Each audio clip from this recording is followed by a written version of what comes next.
आज हम कक्षा 12 का चौथा चैप्टर व्यवस्था तंत्र के बारे में पढ़ने जा रहे हैं।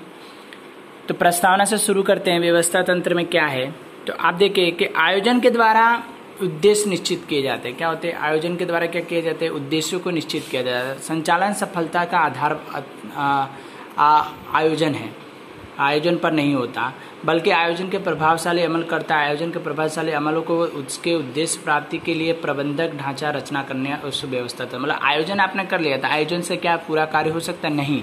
आयोजन करने के बाद उसकी व्यवस्था भी करनी पड़ती है। आपने माना कि गांव जाने का आयोजन कर लिया, तो क्या उसकी व्यवस्था नहीं करेंगे? टिकट भी लाना पड़ेगा, सब कुछ लाना। तो इस तरह से क्या उसकी व्यवस्था भी करनी पड़ती है। जब हम सामान्य उद्देश्य की प्राप्ति के लिए एक से अधिक व्यक्तियों का कार्य कर रहे हो, तो इसकी इकाई के प्रभावशाली व्यवस्थापन आवश्यक है। इसकी इकाई का लक्ष्य सिद्ध और कार्य सफलता के आधार पर कर्मचारियों के मध्य कार्य से स्पष्ट विभाजित अधिकार दायित्व विभाजित कर सौंप दिया जाता है। जिस बातों को संचालन प्रक्रिया लक्ष्य सुनिश्चित है, जिससे उन्हें अमलों में लेने के लिए व्यवस्था तंत्र कार्य होता है। इसलिए हम कह सकते हैं कि आयोजन व्यवस्था तंत्र का एक मस्तिष्क और संचालक का सार है। मतलब कि क्या है कि आयोजन जो है कि कंपनी के अंदर किए जाते हैं, तो कर्मचारियों के उनका क्या होता है आयोजन, मतलब कि उनका क्या अधिकार और दायित्व दोनों को क्या बांट दिए जाते हैं। जिस कारण से क्या बांटने से के द्वारा क्या होता है कि कार्य सरलता से हो सकता है, बिना भूल के हो सकता है। इसको क्या कंपनी का अंदर अधिक प्रकार से मतलब अपनाया जाता है।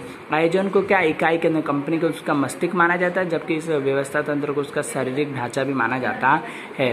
व्याख्या के रूप में देखें तो अर्थ कि सामान्य अर्थ में कहा जाए तो सामान्य लक्ष्यों की प्राप्ति के लिए प्राप्त व्यक्तियों का अधिकार दायित्व का विभाजन करना। अर्थात क्या होता है कि व्यवस्था तंत्र अपना अधिकार और दायित्व अन्य व्यक्तियों को बांटो, अर्थात के व्यवस्था तंत्र कहते हैं।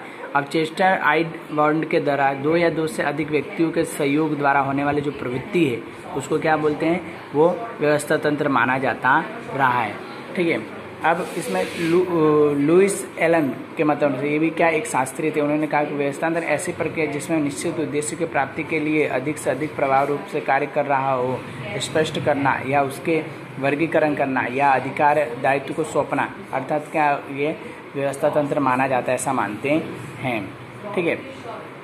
अब देखिए तो विचारधाराओं के बारे में देखते हैं। तो विचारधाराओं में क्या है, अब आगे देखें तो इसके अंदर कि समग्र संबंधित अथवा तो संचालन प्रक्रिया का प्रभाव बनाने के लिए कार्यक्षम व्यवस्था तंत्र होना अनिवार्य। मतलब कार्यक्षम जो कार्य कर सके ऐसे व्यवस्था तंत्र होना चाहिए।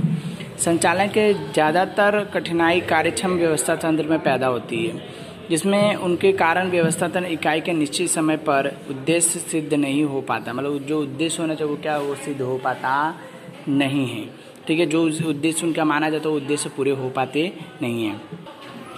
इकाइयों के पास उचित प्रभाव में व्यवस्था तंत्र हो या साधनों का महत्व को समय शक्ति या द्रव्य की बचत की जा सकती है। इकाई के प्रवृत्तियों के मध्य असंगत का निवारण किया जाता है। मतलब असंगत जो होता है उसको अलग किया जाता है, निवारण कर दिया। जो परेशानियां होती है जो आती है उसको क्या अलग किया जाता है। अब इसके अंदर देखें तो व्यवस्था तंत्र का विचार मूल्य रूप से समूहों के साथ जुड़ा हुआ है, एक समूह के साथ जुड़े हुए हैं। जहाँ पर एक से अधिक समूह के रूप में भी कार्य करते तब उसको प्रभावशाली रूप से पूर्ण करने का ढांचा व्यवस्था तंत्र माना जाता है। इसलिए इस व्यवस्था तंत्र में भी कहा जाता है व्यवस्था तंत्र किसी सामान्य उद्देश्य की प्राप्ति के लिए एकत्रित लोगों के मध्य अधिक और दायित्व के विभाजन के लिए व्यक्तियों के मध्य संबंधित स्थापित करना कार्य होता है। मानव के शरीर का उत्तम उदाहरण है कि मानव के शरीर में अलग अलग अंगों कार्य करते हैं, उससे फिर भी उसे एक दूसरे के साथ संकलित है। अब कहने का एक मतलब है कि व्यवस्था तंत्र भी उसी तरह काम करता है कि व्यवस्था तंत्र में जैसे हमारे शरीर में अलग अलग अंग काम करते हैं, वैसे व्यवस्था तंत्र में अलग अलग कार्य होते हैं और उनको क्या एक दूसरे के द्वारा क्या सौंपे जाते हैं। सौंपने के द्वारा ही कार्य हो सकता है सही समय पे, और इसमें किसी भी प्रकार की क्या होती है भूल नहीं हो पाती है। इस प्रकार के क्या सौंपे जाते हैं। आज के लिए सिर्फ इतना ही।